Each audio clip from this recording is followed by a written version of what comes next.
Pour nos 10 finalistes, l'aventure Nouveau Boss a démarré de la même manière dans les 4 pays de présélection.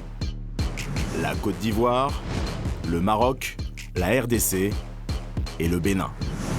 Retenus parmi des milliers de candidatures, ils sont venus pitcher leur projet face à des jurys composés chacun d'experts financiers de l'entrepreneuriat et de mentors prestigieux. Nicole Soulou, la bâtisseuse de ponts qui fait vibrer l'Afrique du futur depuis la RDC. Quelles seront mes attentes pendant ce programme? C'est évidemment l'excellence. Yassine Larzioui, le visionnaire marocain qui propulse la deep tech africaine. Un entrepreneur qui a la capacité à comprendre les contraintes de l'Afrique et de les transformer en opportunité, pour nous, c'est le jackpot. Assalfo, l'artiste entrepreneur ivoirien qui fait bouger le continent. Pour moi, les nouveaux boss sont ceux qui vont venir avec une nouvelle mentalité, avec une nouvelle manière de faire. Et Claude Borna, la stratège béninoise qui réinvente l'innovation Made in Africa. On veut tous qu'on ait des mentalités de nouveaux boss. On est tous des nouveaux boss. Pour cette session de pitch, la règle était simple. 1 minute 30 pour présenter le projet. Bonjour. Avant de répondre aux questions du jury. Pour nos candidats, l'enjeu était grand. Convaincre de la pertinence de leur vision, de son potentiel de croissance, autant que de son impact. Le but, recevoir le pass argent et revenir en fin de journée pour tenter d'obtenir le Golden Pass, le ticket d'entrée vers la station.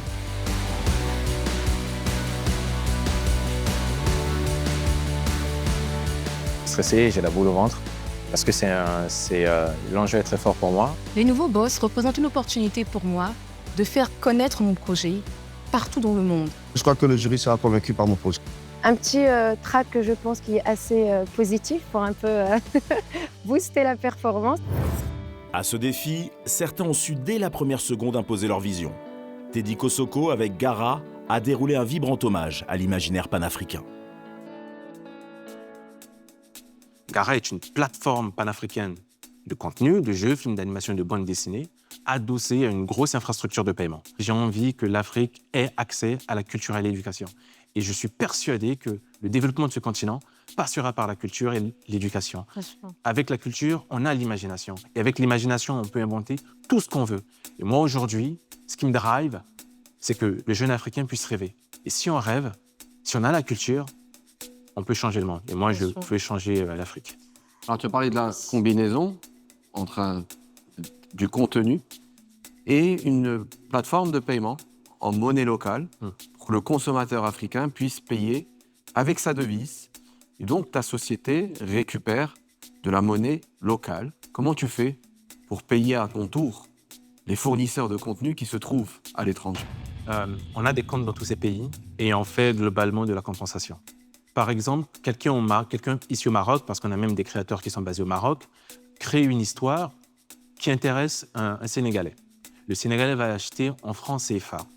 On ne peut pas juste sortir ce franc CFA et l'envoyer au Maroc. Dans ce cas, on a un compte au Maroc qui va prendre de l'argent ici au Maroc et payer ce créateur. Et ensuite, on va se démerder pour que l'argent puisse bouger sur notre système. Bravo, c'est l'entrepreneuriat en Afrique. C'est sa définition. Vision claire, discours maîtrisé, le candidat centrafricain séduit d'entrée le jury marocain. Teddy impose un projet inspirant porté par une vraie rigueur entrepreneuriale. La preuve qu'on peut avoir de l'ambition et les pieds bien ancrés dans le réel. Il faut plus d'entrepreneurs comme celui-ci en Afrique. Super, moi j'aime beaucoup. Moi, j'ai été surpris par en fait, la force de son pitch le premier jour. Après, j'ai compris en fait, qu'il y avait quelque chose de très ancré dans son enfance, dans son vécu, dans sa personne.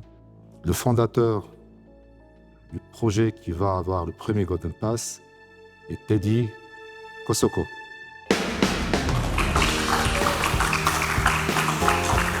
Félicitations. C'était top, donc je te souhaite bon courage et tu auras la lourde responsabilité de nous représenter dans la finale. En tout cas, on aura l'occasion de travailler ensemble. Bravo. L'enjeu pour moi, c'est pas tant le pitch, c'est juste un exercice. Mais c'est cette ouverture sur le continent africain, c'est extraordinaire. C'est la première fois que je pourrais avoir autant d'impact d'un coup. Même passion à Kinshasa chez Tissia Mukuna. L'entrepreneur a sublimé l'identité congolaise à travers un café qui raconte l'histoire d'un pays.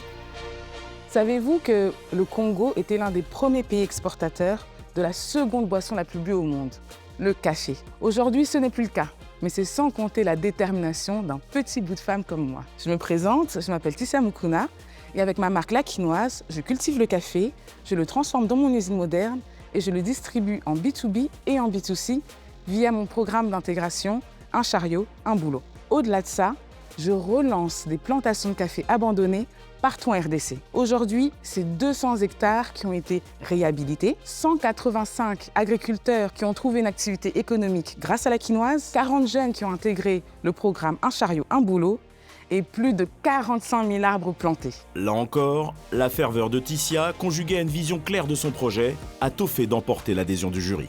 J'aime beaucoup son projet parce qu'effectivement, elle a parlé de réveiller une industrie dormante en RDC qui a existé, qui n'est plus. Donc, c'est pas que le réveil, comme elle dit, d'une industrie, j'ai envie de dire, c'est le réveil de toute une fierté d'un pays. C'est pas un projet d'entreprise. Tissia, c'est un projet de renaissance, j'ai envie de dire, aussi bien économiquement parlant que symboliquement. Et puis, elle a des très bons chiffres. Projet puissant, porteuse exemplaire, Tissia recevait logiquement son Golden Pass à l'issue de sa prestation. Chaîne de valeur intégrée, création d'emplois. Évidemment, on ne peut que te prendre avec nous. Donc bravo, on se retrouve à la station. Merci.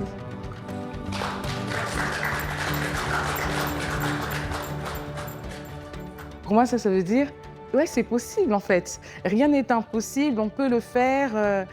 J'ai hâte d'arriver à la prochaine étape et montrer de quoi le Congo est capable.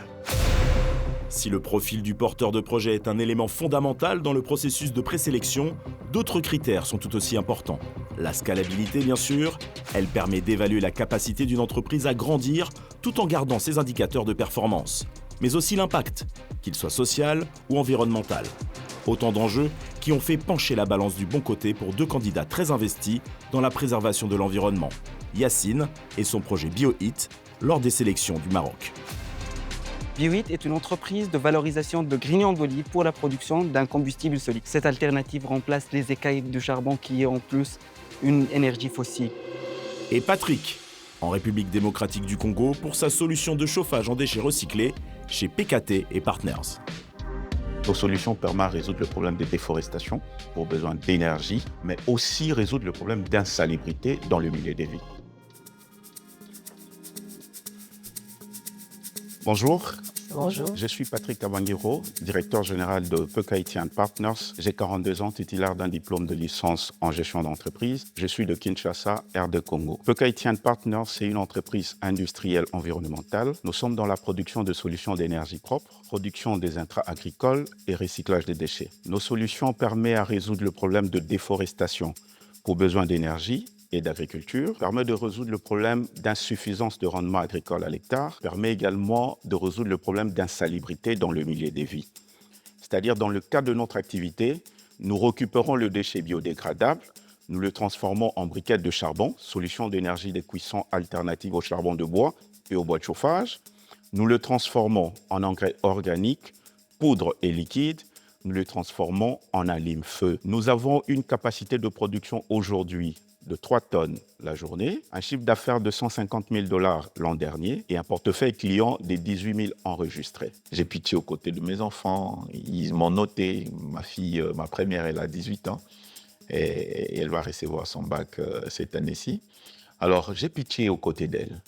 Elle m'a noté, elle m'a dit « Papa, là, tu es un peu trop faible, essaie de remonter. » Je te dis, c'est ce qui m'a nourri un peu. Vous voyez, il m'a donné de l'énergie, sachant que la famille m'accompagnait. Dans le cadre du présent programme, nous avons besoin de le gagner, qui nous permettra à renforcer nos équipements industriels, arriver à produire 10 tonnes, voire 20 tonnes la journée, gagner en visibilité qui nous permettra de pénétrer le nouveau marché à l'intérieur, dans la sous-région, voire à l'international, et surtout d'accroître notre revenu. Nous avons besoin de 989 000 $ qui représentent 40% de participation à l'investissement.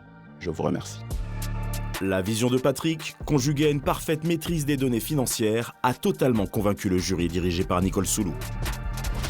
La gestion des déchets, la question environnementale, c'est une problématique tellement réelle, tellement présente. Très bonne connaissance du marché, très bonne connaissance de votre produit. Et on a dit que vous devez absolument nous accompagner à la station. Donc bravo, l'aventure continue pour vous. Merci.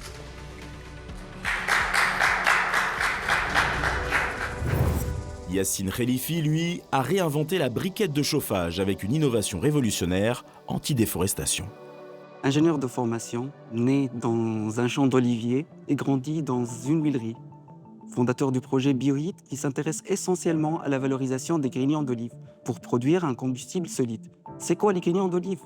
C'est un déchet obtenu après l'extraction d'huile d'olive. Nous, on collecte ces déchets-là et on les transforme.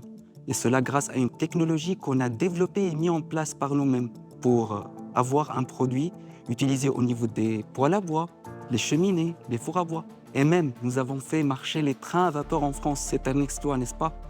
Notre produit, il est 100% naturel, avec faible émission de CO2, un pouvoir calorifique plus important que le bois. Et même le coût. Le coût, il est moins que d'autres combustibles présents. Yacine, tu dois être jusqu'au final pour convaincre les investisseurs et aussi convaincre les clients, parce que pour moi, les clients aussi, ce sont des investisseurs. C'est 1 kg de nos briquettes, c'est l'équivalent de 3 kg de bois. C'est 2 fois moins cher et 3 fois plus efficace. Oui, c'est un rapport de 1 à 6. Ce qui explique aussi notre présence sur le marché canadien. Nous sommes là à la recherche d'un investissement de 420 000 €, et cela dans le but d'augmenter la capacité de production. Un feu vert est né. BioHit a besoin de votre feu vert pour son développement. Serein, inspiré et convaincant, Yacine a démontré des qualités évidentes d'entrepreneur résilient. Le jury dirigé par Yacine Larzioui ne s'y est pas trompé. Merci Yacine pour Merci beaucoup. ton pitch. Hyper intéressant. C'est écologique, c'est aussi un bon rationnel business derrière. Donc cette très belle présentation a fait qu'on a pu valider ton projet et te donner le passe-argent. On a senti qu'il y a un potentiel de croissance réel, qu'il y a des débouchés multiples et que tu apportes finalement une très bonne alternative au bois. Et les marchés sont multiples. Donc pour toutes ces raisons, on te remet ce passe-là pour te revoir tout à l'heure. Merci beaucoup. Et très bon courage pour la suite. Merci beaucoup. Innover en conjuguant business et environnement a ouvert grand les portes de la station à Yacine et Patrick. J'ai pensé que je suis en train de rêver. Et c'est plus qu'un rêve, c'est un défi. Pour moi, c'est la joie. Je ne sais même pas comment l'exprimer. Ma joie, elle est grande, elle est immense. C'est une étape, mais le plus dur, ça va être au Côte d'Ivoire. Pitch précis, argumentaire solide, cette phase de présélection a également révélé des personnalités très pragmatiques. Avec son innovation logistique repensant le cabotage en Afrique, Wilfried Dabiré a frappé fort lors des présélections à Abidjan.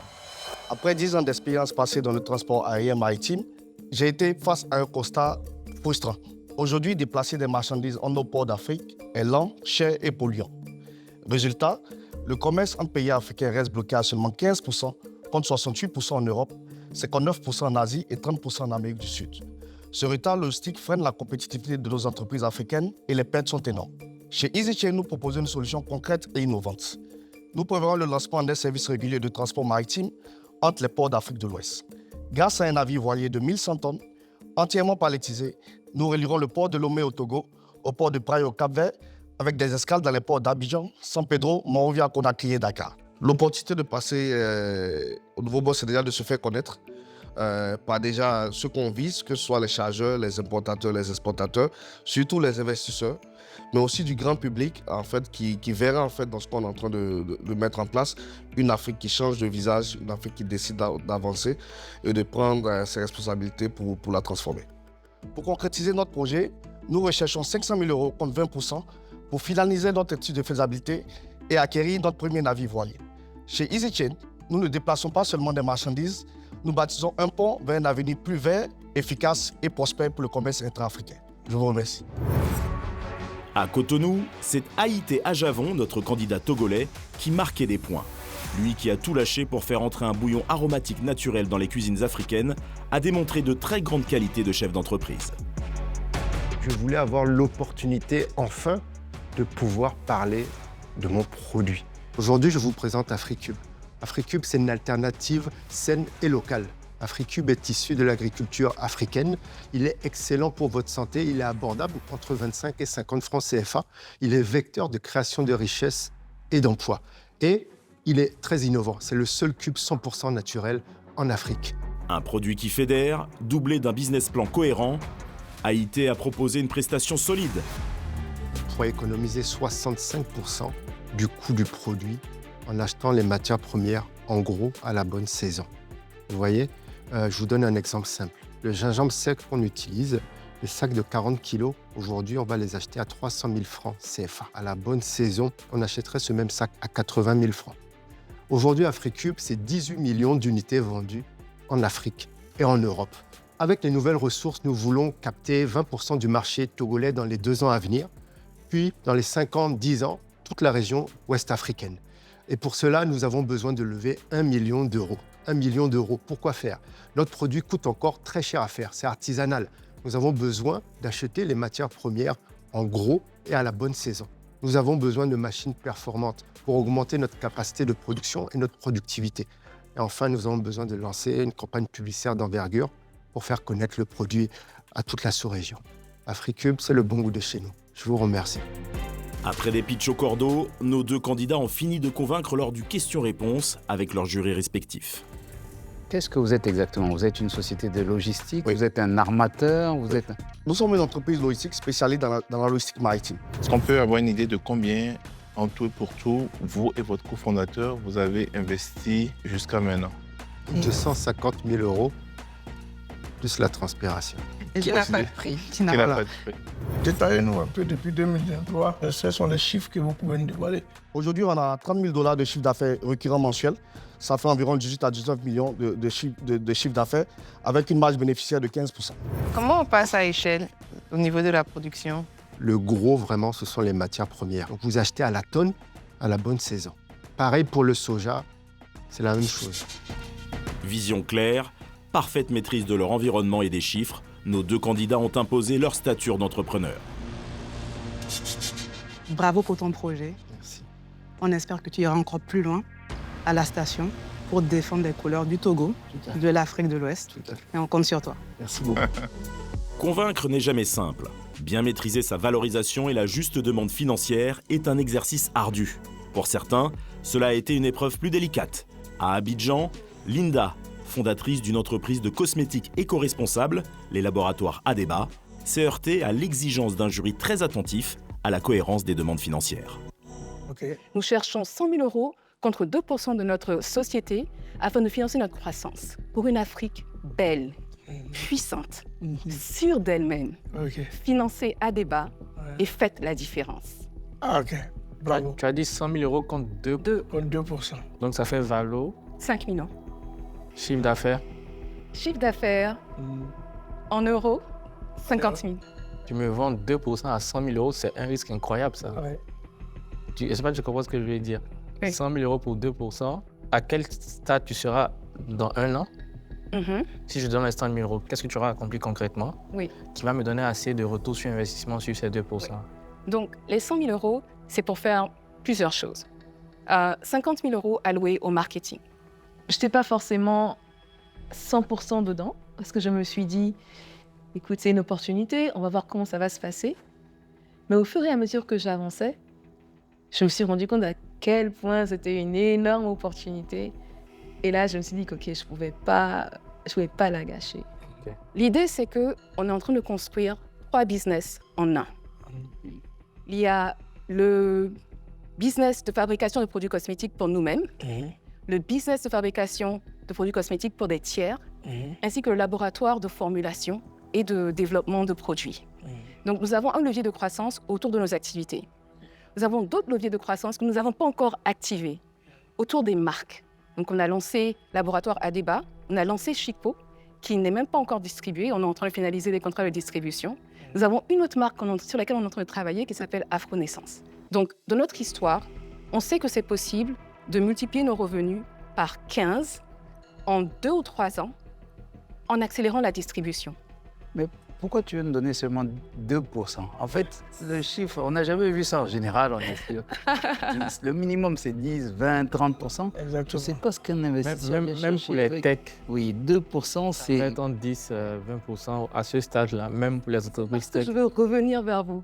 Donc, je veux demander un montant adéquat pour les utilisations que je veux en faire d'ici 12 mois. Je vois en toi une philosophie, je vois en toi une vision, je vois en toi quelqu'un qui sait ce qu'elle veut. D'ailleurs, les 2% justifient le caractère que tu peux avoir en tant que femme d'affaires. Au final, la vision entrepreneuriale, la qualité des produits et la scalabilité du projet de Linda ont convaincu le jury mené par Assalfo de lui donner sa chance. Linda Dempa Deba, qui nous a... Voilà. Linda, tu représentes toutes les femmes qui ont pris part à ce concours. Tu représentes le leadership féminin. Il faudrait que de chez elle à la maison, quand elle regarde, elles se disent « Oui, on a eu vraiment une bonne représentante parce que c'est à leur nom que tu es allé à la station. » Le Golden Pass représente une opportunité de vraiment passer à échelle avec ma société. C'est beaucoup de joie et puis tout de suite, il faut se remettre au travail. C'est dur, hein? Présélection difficile également au Maroc pour Wissal Ben Moussa et sa solution de fertilisation des zones arides. Un projet inspirant et passionnant, mais aussi complexe à expliquer en un temps court. Je suis Wissal, je suis fermière, agroécologiste et cofondatrice de Saint-Green. Et depuis, en 2018, j'ai mis la main à la terre dans mon Grand Sud. Et au fil des saisons, j'ai appris, mais j'ai aussi démontré qu'on pouvait régénérer le plus aride. Et de là est né Saint-Green, avec la vocation de régénérer des terrains dégradés en oasis ou en écosystème résilient, productif, qui stocke du carbone et qui restaure de la biodiversité. Nous avons une plateforme, notre plateforme Régénoise va venir analyser un terrain, créer ou concevoir un design durable et surtout suivre l'impact de tout ce design. En gros, on dérisque et on accélère la transition. Déjà, nous avons levé 1,5 million il y a quelques années, au début, de dollars, oui. Nous avons généré autour de 500 000 euros jusqu'à aujourd'hui. Nous avons convaincu des clients et des scientifiques à nous suivre dans cette mission. Aujourd'hui, on fait ça aussi, et surtout, j'ai envie de dire, pour les agriculteurs, les communautés, et un peu les générations futures, parce que c'est ce qu'on est en train de construire pour que notre plateforme soit un peu la référence de cette transition-là, qui est un peu obligatoire aujourd'hui, mais aussi dans un monde où l'agriculture n'est pas minière, où l'agriculture est nourricière, et qui nous permettent de vivre le plus longtemps possible dans de bonnes conditions sur cette belle planète. Heureusement pour Wissal, la pertinence de son projet, alliée à des perspectives de développement évidentes, a séduit notre jury. Sa vision d'une planète plus verte ne pouvait que convaincre Yacine Larzioui et ses deux experts de donner toutes ses chances à ce projet à impact. L'entrepreneur qui va prendre ce Golden Pass a commencé d'une histoire personnelle. Il a un vécu, il a regardé un challenge, il a décidé de transformer en une opportunité. Il l'a fait à l'Africain, sur l'un des sujets les plus prioritaires pour l'Afrique. Il est celui de l'agritech. Le 4e pass revient à Wissal Ben Moussa. Pour nos entrepreneurs, cette phase de présélection reste un moment fort, celui d'une remise en question évidente et le début d'une transformation. Très contente parce que à chaque fois qu'on est célébré de cette manière-là, ça nous réconforte encore un peu plus sur l'importance de ce qu'on est en train de faire et l'importance des sujets qu'on est en train de développer. Donc très très contente. Et puis il y a les surprises. Iba, mère de famille, ancienne institutrice, portée par son histoire, a ému le jury avec sa reconversion. Fille de menuisier, elle conçoit désormais des chambres pour enfants pour une fabrication à grande échelle, capable de rivaliser avec les grandes enseignes internationales.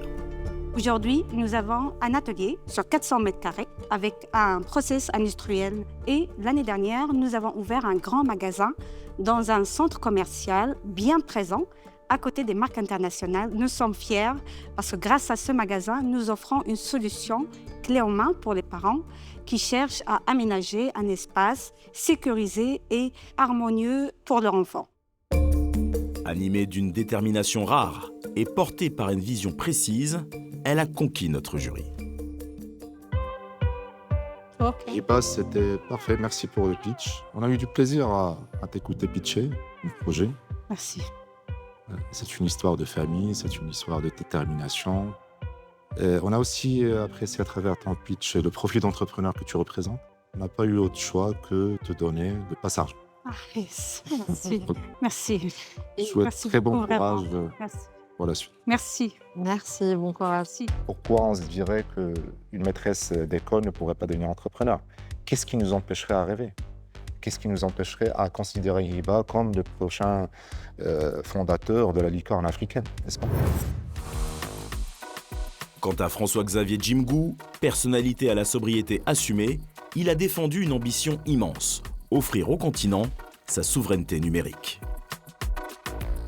Quand on porte une ambition de bâtir quelque chose, il peut y avoir des étapes à franchir, donc c'est une étape comme une autre pour moi. J'espère que je la franchis, sinon c'est pas grave, l'aventure continuera. Et c'est avec passion qu'il défend son projet, une solution de cybersécurité développée en Afrique pour les Africains. En fait, quand vous avez un système d'information, même s'il a des dispositifs de protection intégrés, la plupart n'ont pas de sonde pour pouvoir détecter s'il y a une attaque en cours et avoir la bonne approche pour pouvoir répondre aux incidents. Donc l'une des problématiques, c'est que beaucoup d'entreprises africaines ne sont pas formées pour la réponse aux incidents, ce qui coûte beaucoup d'argent en cas de cyberattaque. Et c'est qui le client? Ce sont les banques et établissements de microfinance parce qu'ils ont une exigence réglementaire. Votre modèle économique? On a deux aspects. C'est soit par abonnement. On peut aussi faire ce qu'on appelle le clé à main. Donc, si le client souhaite avoir la solution hébergée chez lui, on la déploie complètement pour lui. On forme le personnel qui va l'exploiter et on reste en support quand il le souhaite. Intègre, visionnaire, notre candidat camerounais décrochait logiquement son Golden Pass et intégrait le groupe des 16 candidats admis à la station. Je vais appeler François-Xavier.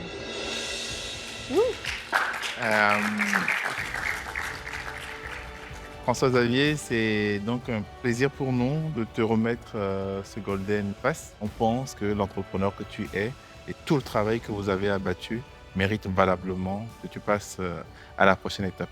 Donc Merci bravo, beaucoup. Merci. Félicitations. Merci beaucoup. Merci à toi. Avoir le Golden Pass me procure une grande joie en ce moment et beaucoup de soulagement parce que ça a été un long moment d'attente aussi et aussi parce que ça valide un peu les efforts qu'on fournit depuis un certain nombre d'années avec notre projet qui a donc été regardé par des experts et qui, à travers ce Golden Pass, nous encourage à continuer à persévérer et nous permet d'aller un peu plus loin dans le cadre du programme. Donc, je ne m'attendais pas forcément à vivre cette expérience de cette façon-ci. Donc, je suis agréablement surpris de la façon dont ça se passe. J'espère que ça va continuer.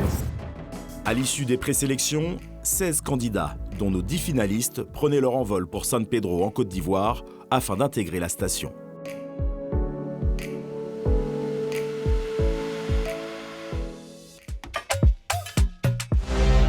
Voilà les amis, c'est le grand départ aujourd'hui. J'ai mon Golden Pass pour la Côte d'Ivoire. On y va. Abidjan? Pendant 3 jours, nos candidats se sont immergés dans cet espace de travail niché dans un petit paradis naturel, la baie des Sirènes. Ce site somptueux, propice à la réflexion, lieu de villégiature du monde des affaires ivoirien, C'est magnifique. a d'emblée séduit nos entrepreneurs. À la station, pas question de se reposer. Objectif, apprendre et s'améliorer. Nous allons passer 3 jours ensemble. Soyez certains qu'ils seront intenses. Les candidats y ont retrouvé nos 4 mentors, ainsi que des intervenants de haut niveau. Au programme, ateliers et masterclass pour raffiner leur pitch et renforcer leur projet. En somme, un véritable hub de travail conçu pour booster leurs entreprises et les préparer à convaincre les investisseurs lors de la grande finale à Abidjan. À peine arrivés, les mentors les surprenaient en les mettant tout de suite à l'épreuve, sur leur pitch. l'occasion pour eux de découvrir les qualités d'un sérieux concurrent, Teddy, dont le pitch était justement cité en exemple par nos mentors pour la qualité de sa construction et l'aisance du porteur de projet. Nous avons trouvé que ce pitch était très bien structuré et surtout que l'entrepreneur qui portait le pitch le faisait avec beaucoup de confiance. Bonjour à toutes, bonjour à tous. Je m'appelle Teddy Kosoko et je suis d'origine centrafricaine. Depuis tout petit, mes parents ont fait tout leur possible pour m'offrir le meilleur de l'éducation et de la culture. À partir de cet exemple, nos mentors pouvaient donner les premières clés indispensables à la réussite d'un pitch convaincant. Quels sont les éléments qui, à votre avis, ont fait que le pitch de Teddy est un pitch capable de justement convaincre un investisseur d'investir en lui et d'aider Teddy à aboutir son projet? L'accroche personnelle fait croire déjà à l'histoire et sa clarté, ça c'est sûr. Jusqu'au bout, on comprend de A à Z ce qui le motive et où est-ce qu'il va avec son projet. Là, vous avez pu découvrir en fait deux principaux éléments. Ce que vous devez comprendre, c'est qu'il faut que ça soit simple, clair, parce que l'investisseur n'a pas de temps. L'investisseur a besoin d'être convaincu dans les 30 premières secondes. Deuxième élément hyper important. Les investisseurs en général, ils n'investissent pas dans des mercenaires. Ils cherchent des missionnaires, n'est-ce pas? Pourquoi? Pour une simple raison, c'est quand on met un ticket dans une entreprise, ça nous lie pour une longue durée, n'est-ce pas? C'est comme un mariage, une fille. Et donc, on aimerait s'associer à quelqu'un dans lequel on va faire confiance, avec lequel il y a un lien. Et c'est justement l'accroche personnelle qui est dans le pitch, justement, qui a permis aujourd'hui à Teddy de vous convaincre. Très, très content, franchement. Oui, une bonne poussée d'adrénaline. Et là, je pense qu'avec ce truc, ça m'a détendu et ça m'a libéré. Je pense que je suis bien là. Après cette mise en bouche, les choses sérieuses pouvaient commencer. Au lendemain de leur arrivée, les mentors présentaient à nos candidats une première intervenante. Pour vous donner les clés d'un marketing réussi, on a fait appel à une grande experte dans le domaine. Korede Ojo-Bella, directrice de la banque des particuliers chez Ecobank, une grande professionnelle rompue aux techniques du marketing. Ce que j'attends des candidats, c'est beaucoup de participation. Je veux qu'ils sortent de là enrichis. À ses côtés, nos entrepreneurs allaient apprendre la différence entre défendre sa société auprès d'investisseurs et promouvoir son produit à des clients potentiels. Chacun de vous a 15 secondes, sans préparation, pour expliquer à un client, donc moi, ce qu'il fait, pourquoi il est là et pourquoi le client devrait considérer son produit, son service ou son offre. On appelle ça l'express pitch. Donc, bonjour madame, voilà ce que je vous propose. AfriCube, c'est un cube, c'est une alternative naturelle et saine au bouillon chimique que nous avons aujourd'hui. Imaginez allumer un feu sans couper un arbre. Notre produit, c'est une alternative au bois. Comprendre son marché, savoir parler à ses clients, un prérequis quand on veut diriger une entreprise. L'avenir de la planète semble incertain. Mais est-ce que le danger, c'est le courant ou l'accès au courant? Un problème de cuisson. Le marketing est donc un domaine essentiel dont nos candidats ont découvert les rouages grâce au conseil de Korede. Et chez certains, il a même bousculé quelques certitudes. Mais le nom, c'est quoi? C'est la quinoise, c'est ça? C'est la quinoise. Ah, le nom du café blanc. La marque s'appelle la quinoise. Oui, il n'avait pas compris. Vous n'avez pas compris? Non. Ah, ok, d'accord. Moi, j'ai l'impression que c'est une bière. Exactement. Ça m'a fait Une penser bière. à Primus. Oui, parce que La nous, bière on a une Primus. bière au Bénin qui s'appelle la béninoise. Ah, ok. Ah, c'est la première fois que j'entends ça. D'accord. Tout au long du séjour à la station, nos candidats ont été confrontés à des ateliers qui bousculent, qui recadrent. Le point valorisation en fait partie. Menée d'une main experte par nos mentors Yacine Larzioui et Nicole Soulou, cette session avait un objectif: aider nos entrepreneurs à mieux chiffrer leurs demandes de financement et contre quel pourcentage à céder aux potentiels investisseurs. Pour cela, il est impératif de bien savoir calculer la valeur de son entreprise, surtout en phase d'amorçage. L'importance aujourd'hui de cet atelier, c'est d'essayer de voir avec vous pourquoi vous avez choisi ces chiffres. Est-ce que les investisseurs qui seront avec nous vont être convaincus ou pas? Et on va vous expliquer quels sont les basiques du développement et de détermination et de valorisation d'une entreprise en mode amorçage.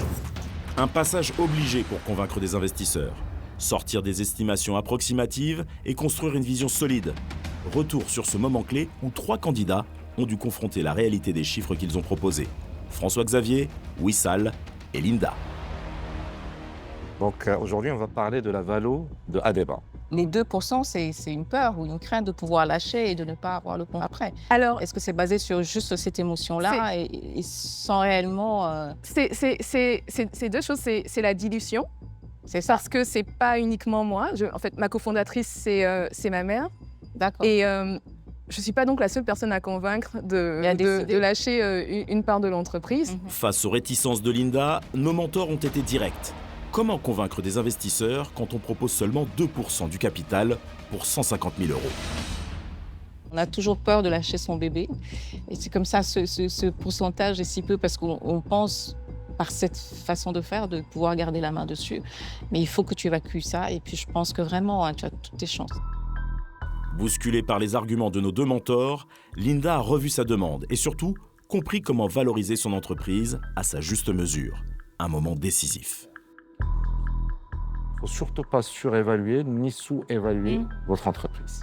Il faut que tu te mettes à la place de l'investisseur qui va te donner de l'argent. Est-ce que j'investirais dans un débat à cette valeur? C'est la meilleure question que tu pourrais te poser à cette Vraiment. Ouais. Si la cybersécurité offre de fortes perspectives, François-Xavier se heurte à un autre défi, celui de la valorisation de son entreprise.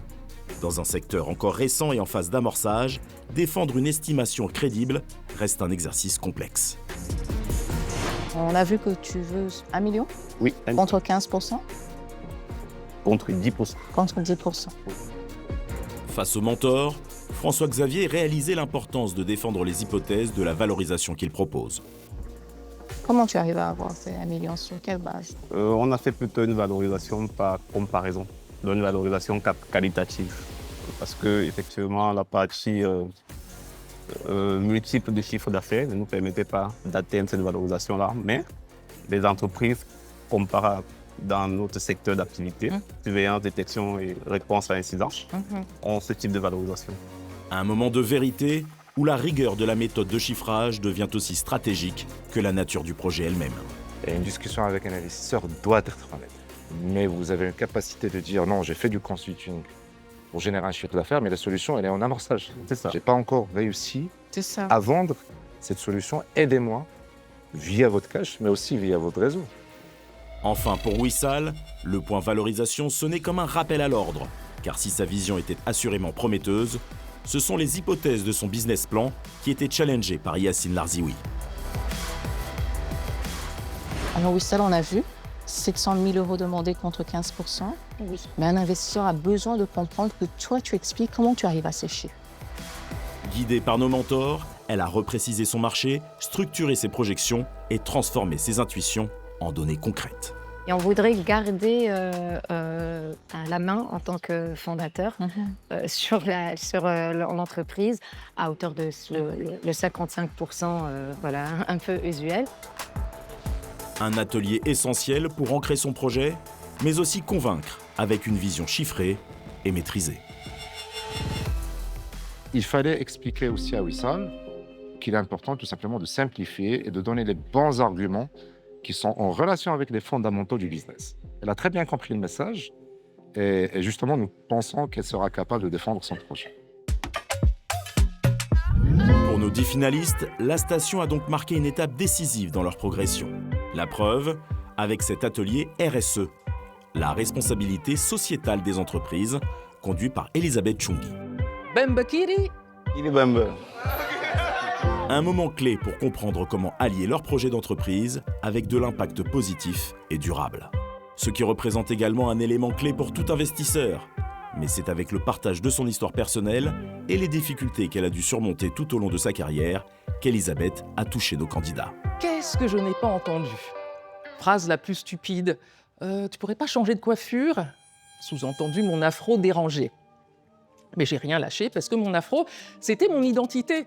Le pompon revient sans conteste à un recruteur pour s'excuser de ne pas m'embaucher.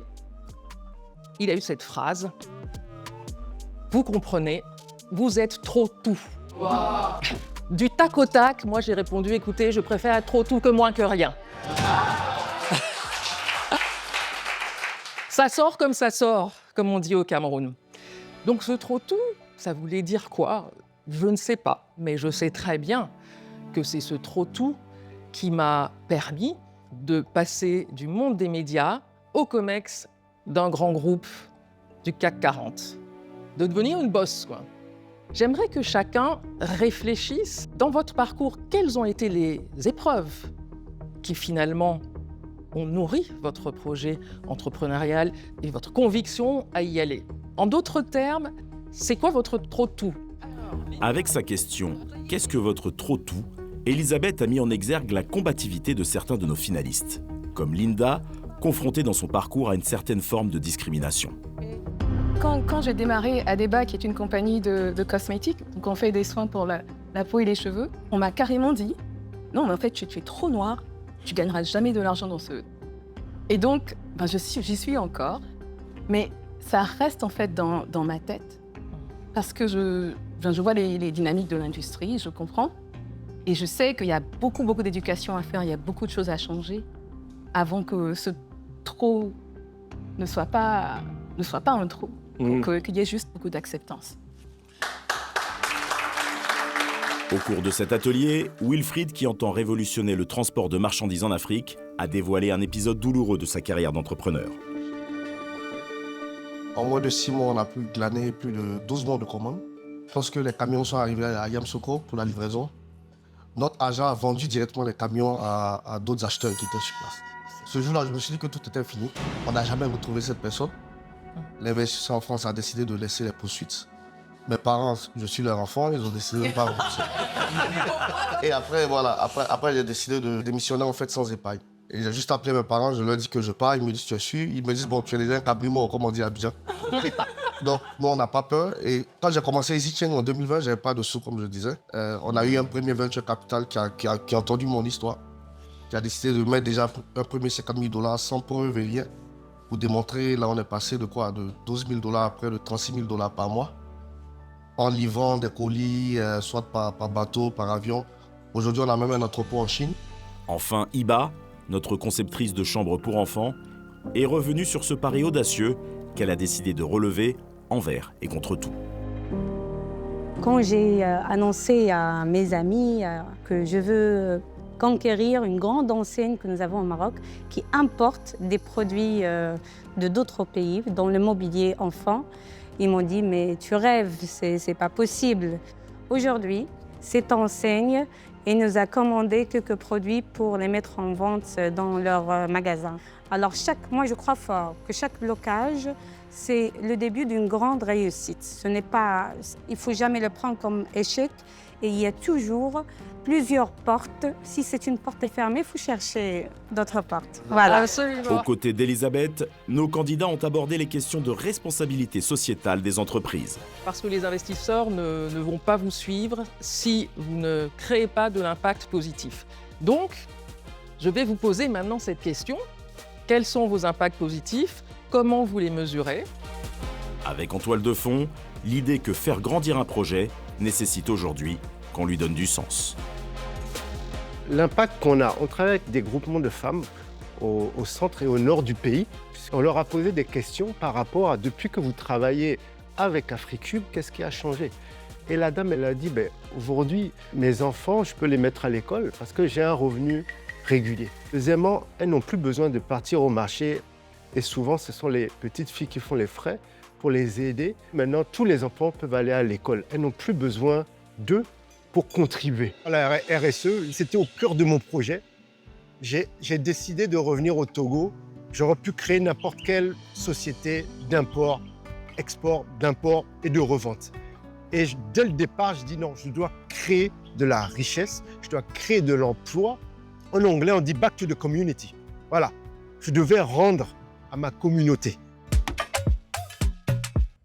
Autre leçon du séjour à la station, c'est incontestablement qu'une entreprise est d'abord incarnée par son fondateur. De fait, il est indispensable de savoir se raconter, se définir, pour devenir l'ambassadeur idéal de son propre projet. Cette notion d'incarnation est au cœur d'un atelier qui a bousculé bien des finalistes, le personal branding.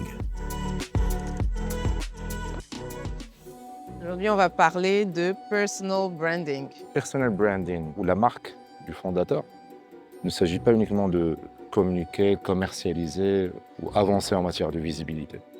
Il s'agit de la crédibilité. C'est important pour l'investisseur de savoir qui êtes-vous, pourquoi ce projet, qu'est-ce qui vous a amené dans ce projet. Et c'est un moment pour vous découvrir, pour connaître la personne qui porte le projet. Vous savez, les investisseurs, c'est ça qu'ils vont regarder. Ils donnent de l'argent, oui, mais ils donnent de l'argent à quelqu'un qui va porter ce projet. Donc votre histoire, ce que vous êtes, ce que vous représentez, a une importance capitale. En fait, c'est un prérequis pour réussir une aventure entrepreneuriale. Vous ne pouvez pas l'éviter. Répartis en 4 groupes, chacun encadré par l'un des mentors, nos finalistes se sont livrés à un exercice inhabituel. Dévoiler qui ils sont. C'est tellement important que cet investisseur se dise « je sais à qui j'ai affaire ». C'est dans vous qu'ils investissent. On ne va plus parler du produit, on va parler de vous-même. Qui est le volontaire qui veut commencer? Au cours de cet atelier, certains de nos finalistes, comme Yacine, ont raconté des épisodes de leur histoire personnelle qui ont contribué à forger leur mental d'entrepreneur. Le jour où j'ai décidé de faire le concept, j'ai eu l'information que j'ai un cancer du sang. Et c'était un cancer dans un sein avancé. Et j'ai dit, si je meurs, je vais laisser l'empreinte. Ça va être un double challenge. Mon projet, c'est lui qui m'a sauvé ma vie. C'était trop... Je m'excuse pour ça. I'm sorry. Mais... Tu donnes la main quand même? J'ai vaincu le cancer qui est une maladie, mais en même temps, j'ai gagné BioHit. Le produit, il est là et j'ai vaincu le cancer.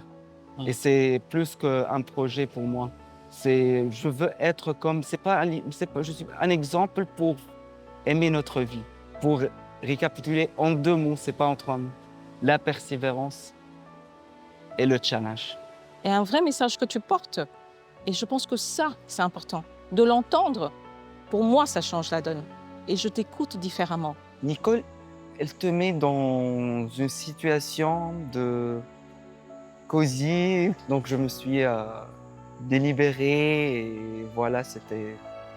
Pour d'autres, comme François-Xavier, cet atelier a aussi permis de mesurer l'intensité des combats menés dans leur quotidien d'entrepreneur. J'ai toujours été animé par la question de dépendance et d'indépendance de l'Afrique. J'ai été frappé par les réalités qui sont parfois occultées sur le continent. Donc, je me suis engagé à essayer d'en savoir plus. Et je suis tombé donc, de fil en aiguille sur d'autres ouvrages, d'autres contenus. Toutes ces lectures m'ont forgé, si vous voulez, la conviction que jusqu'à aujourd'hui, l'Afrique est en guerre de différentes façons. L'Afrique est en guerre, oui. C'est fort. Hein? Oui, ça c'est écrit à l'entrée de mes bureaux, c'est très clair, nous sommes en guerre. Ah, c'est écrit à l'entrée de tes bureaux. L'Afrique est en guerre, waouh, tu me donnes la chair de poule. C'est nous sommes en guerre. Nous sommes en guerre. Oui, notamment le secteur technologique, nous avons une forte dépendance. Si vous voulez, ce qui m'anime au quotidien, c'est de contribuer à minima à réduire cette dépendance-là et donc construire ce qu'on pourrait appeler la souveraineté numérique de l'Afrique. Est-ce que tu penses que dans ton pitch, tout ce que tu viens de nous dire, tu le traduis en moins de 2 minutes? Je pense clairement que non. D'abord parce que je ne suis pas très habitué à pitcher, je suis plutôt quelqu'un de long. Donc je n'ai pas très bien l'habitude de ce personal branding, c'est-à-dire de se mettre soi-même en valeur. Le personal branding, c'est juste exprimer qui on est. C'est pas rechercher la lumière, c'est pas essayer de se donner des attributs, des qualités qu'on n'a pas, non. C'est juste de montrer, d'être authentique, de montrer qui on est.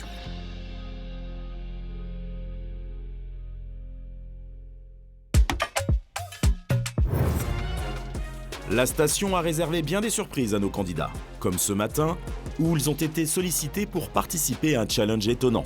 Répartis en 3 groupes de 4, ils pensaient être en concurrence pour réaliser une tâche complexe le plus vite possible. On va former 3 groupes de 4 personnes. Et attention, hein, c'est la concurrence. Donc, on ne se fait pas de cadeaux. D'accord? Le but est de gagner. Ouais. En réalité, rien n'est laissé au hasard. Sous l'œil attentif d'Hamid Bouchiri, expert en entrepreneuriat, chaque geste et chaque initiative est scruté. Un exercice ludique, mais particulièrement révélateur de leur capacité à fédérer et à mener un groupe. Le challenge se déroule en 3 phases, pour une durée totale de 6 minutes maximum. Première phase, la mémorisation. Les équipes disposent de 20 secondes pour mémoriser une forme réalisée avec les 7 pièces d'un tangramme. Deuxième phase, la recherche des pièces. Les équipes doivent ensuite retrouver les 8 pièces du tangramme cachés dans le sable et matérialisés par des ballons. Les joueurs ont les yeux bandés et sont guidés par leurs coéquipiers voyants. À chaque pièce rapportée, les rôles s'inversent. Les guides deviennent guidés et inversement. Attention, une pièce est en trop. Troisième phase, la reconstruction. Une fois toutes les pièces récupérées, les équipes doivent identifier la pièce en trop et reconstituer la forme mémorisée le plus rapidement possible. Évidemment, les candidats ne disposent pas de temps pour s'organiser. Ils vont donc devoir le faire pendant les 6 minutes. Qui prendra la place de leader dans le groupe? C'est la concurrence. Très bien. Donc, allez-y à fond. Première étape, la mémorisation de la figure à reconstituer.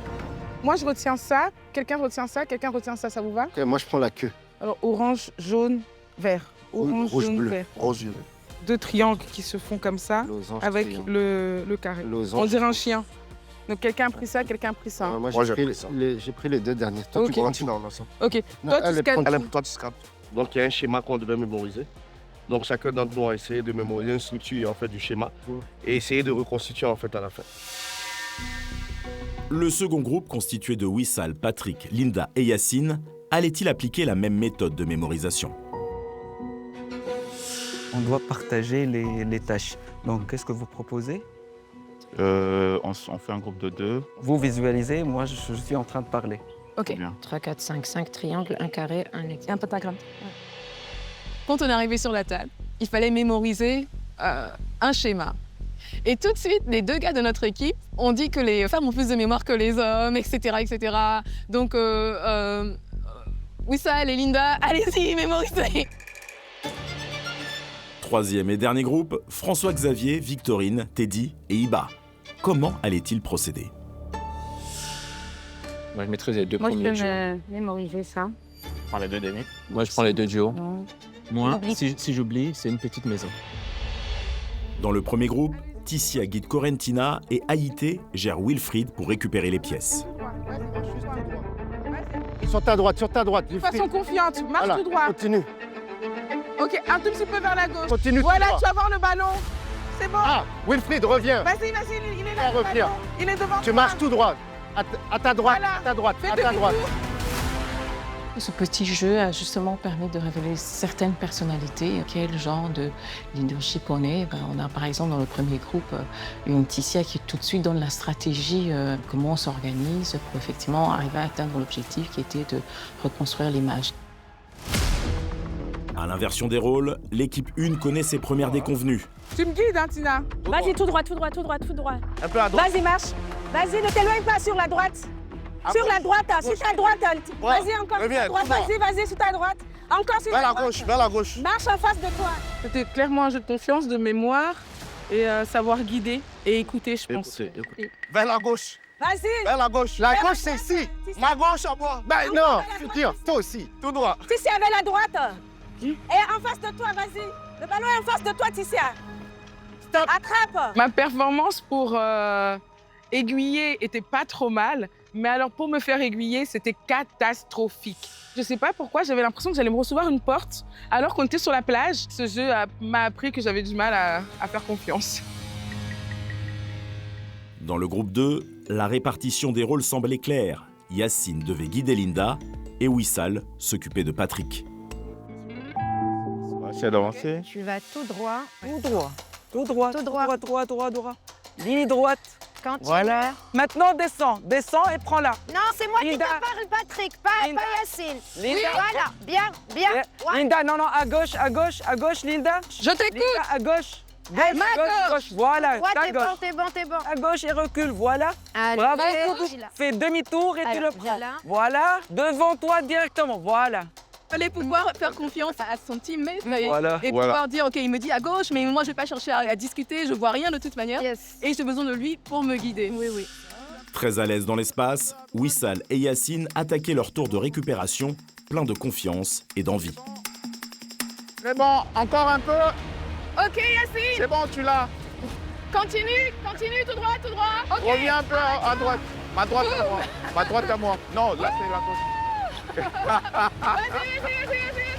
Vas-y. Reviens. Je peux pas arriver. On s'est bien mis d'accord dès le début. Oui. Chacun se concentre sur une chose. Et ça, c'est le vrai business. Hein. C'est l'aspect de l'entreprise qui doit être, c'est pas la seule personne. C'est toujours toute l'équipe. Sinon, on n'avance jamais. Après la performance de l'équipe 2, comment allait se comporter l'équipe 3? Côté guide, Teddy et Iba. Côté récupérateur, Victorine et François-Xavier. Avec une stratégie claire, calme et méthode. Je reviens? Oui, viens.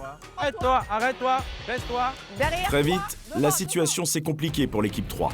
Une communication hésitante entre Victorine et Iba a entraîné un retard certain. Fais tout droit. Tout droit. Vas-y, tout droit. Avance. Tout droit. Avance. À ta gauche. Allez. À ta gauche, à ta gauche. Vas-y, regarde, prends tes bras. Derrière toi maintenant. Yes, yes.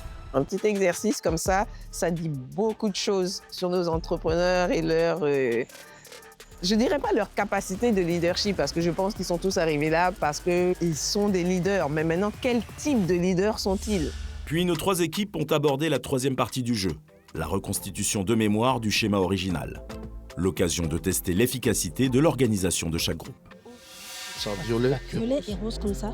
Exact. Ma queue était comme ça. Non. Non, comme ça. Il y a une pièce incluse, ils ont dit. C'était cette pièce. C'est ça.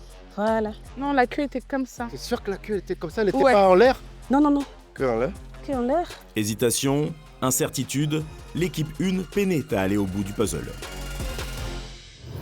Et ça, le jaune était là. Pour l'équipe 2, cela était encore pire.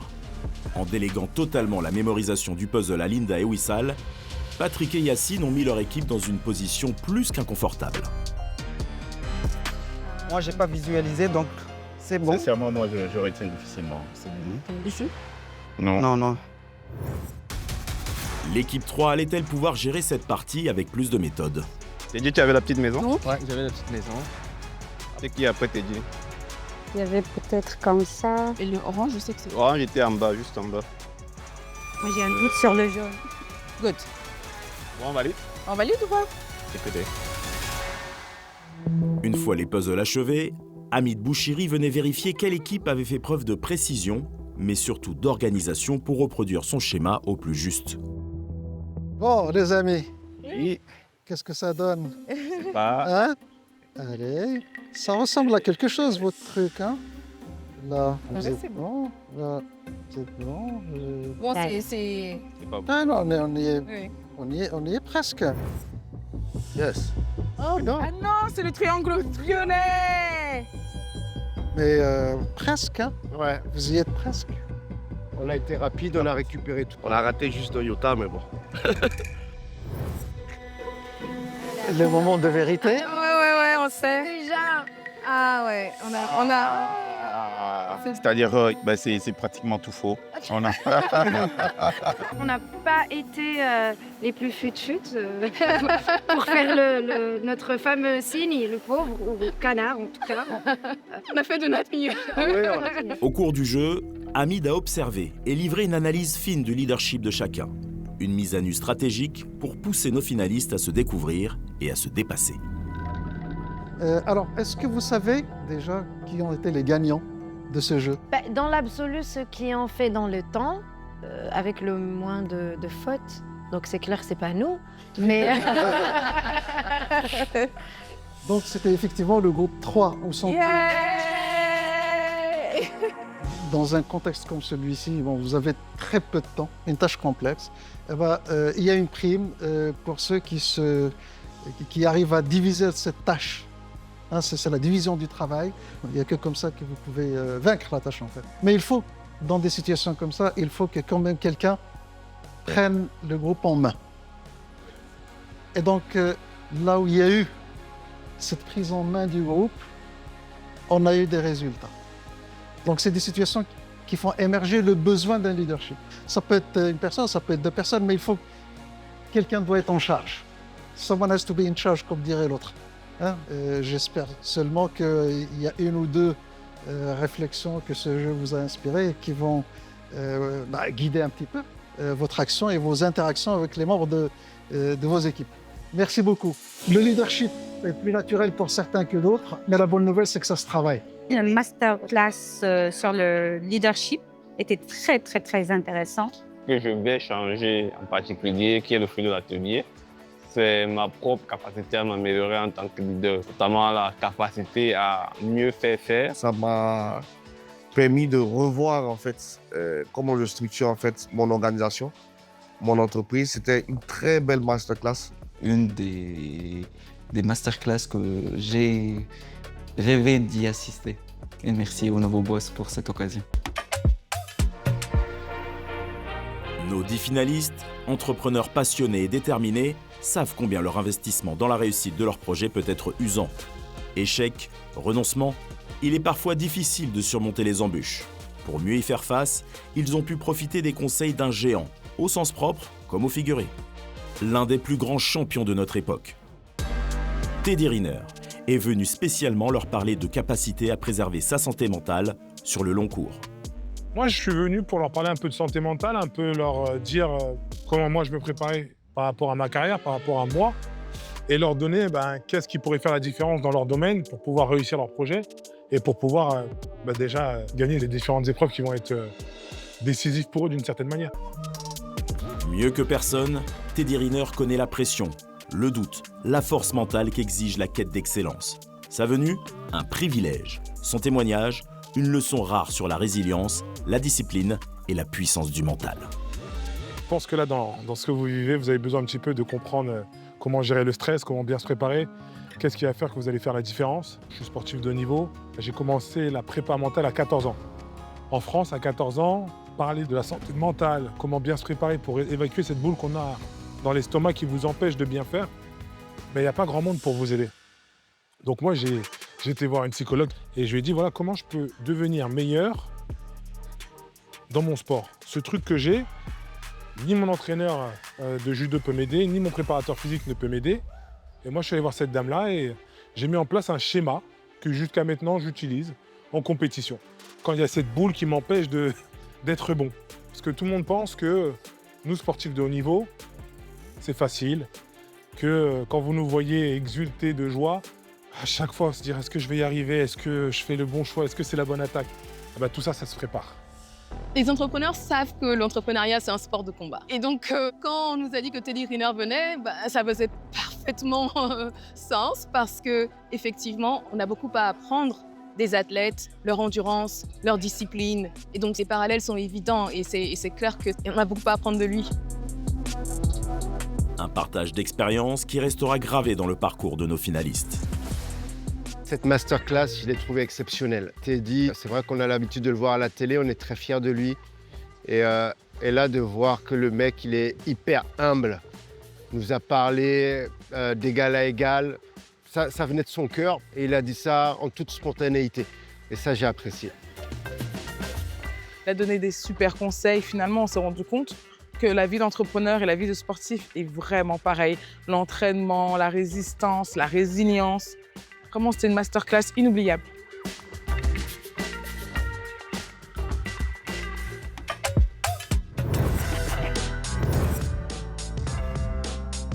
Avant la sélection pour la grande finale à Abidjan, nos 3 mentors, Yacine, Claude et Nicole, organisaient un dernier atelier déterminant, l'art oratoire.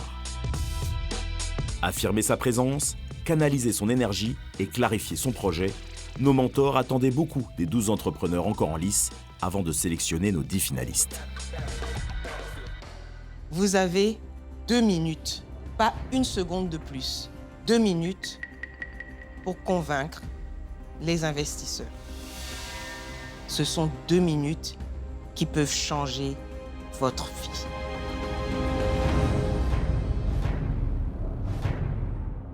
L'industrie cosmétique est malade.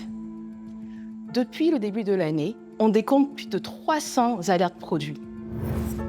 Quelques instants avant la sélection des 10 finalistes, la pression monte. Les 12 candidats toujours en lice doivent délivrer un pitch parfait de 2 minutes, construit ou amélioré sur la base des conseils prodigués par les mentors eux-mêmes à la station.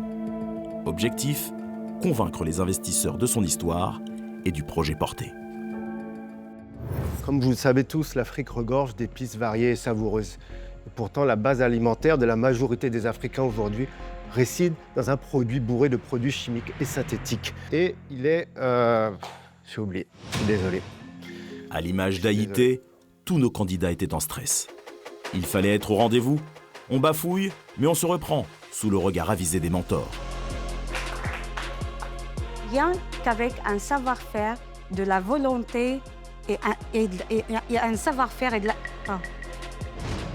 Notre produit, il est présent sur pas mal de projets, de marchés. Le marché tunisien, français, belge. Actuellement, nous cherchons 275 000 € pour augmenter notre production de 60% en un an, élargir notre parc de distribution et le dernier point,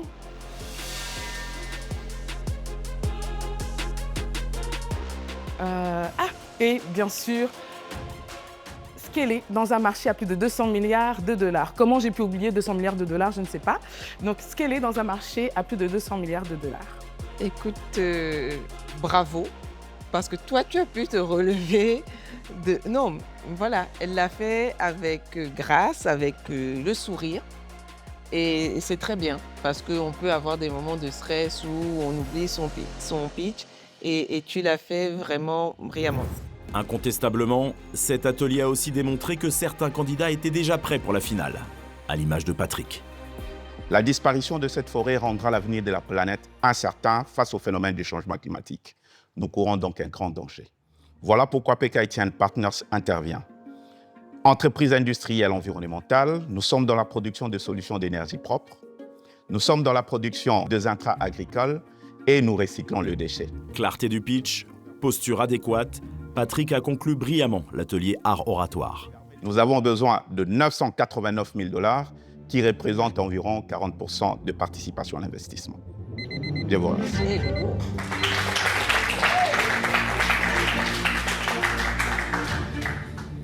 Moi, j'ai un problème. Sérieux. Si vous passez à la finale, il faut répéter exactement la prestation du jour. Rien à dire, bravo, c'était parfait. À la fin de cet atelier, nos mentors ont eu à trancher lors d'une dernière délibération. Intense, menée de concert avec Assalfo par téléphone. Une décision forcément difficile, des débats âprement disputés, car à ce niveau, tous les projets sont solides. Tous les entrepreneurs aujourd'hui présents à la station ont démontré une très belle capacité d'écoute et de coachabilité. Ici, il n'y a pas de perdants. Il n'y a que des gens qui sont venus pour apprendre des leçons. Les nouveaux boss, c'est un état d'esprit. Ah, mais ils sont tous des nouveaux boss. Tous. Ils sont la preuve qu'effectivement, le talent africain est là et c'est une réalité. Après des échanges intenses entre nos 4 mentors, 10 finalistes ont été sélectionnés pour la grande finale. Haïté pour Africube, Linda pour les laboratoires Adeba, Wilfried pour Easy Chains, Iba pour H-Kids, Patrick pour PKT Partners, Ticia pour La Quinoise, Yacine pour BioHit, Wissal pour Send2Green, François-Xavier pour RH Open Labs et Teddy pour Gara. 10 porteurs de projets prêts à franchir la dernière étape. Direction Abidjan, où les attend un défi décisif. Pitcher en 2 minutes leur projet devant un jury d'investisseurs, avec l'espoir de décrocher le financement qui pourra faire basculer leur destin. Il faudra convaincre de sa vision et de son ambition, démontrer la solidité financière de son modèle et prouver qu'on possède les qualités personnelles de courage et de confiance pour bâtir une entreprise à impact. Parmi nos 10 finalistes, qui saura transformer son projet en investissement? Qui parviendra à rallier des investisseurs à son rêve? Qui a les cartes en main pour changer sa vie, celle d'un pays, et transformer peut-être tout un continent? Désormais, une seule question se pose. Qui seront les nouveaux boss? Les entrepreneurs africains de demain.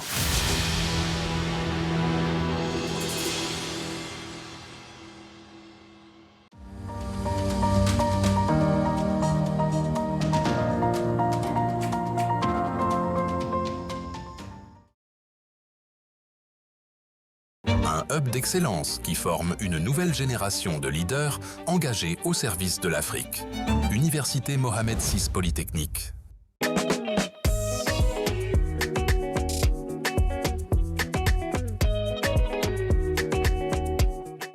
Ce programme vous a été présenté par Ecobank.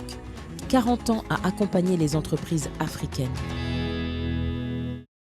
Ce programme vous a été offert par Visa, le meilleur moyen de payer et d'être payé.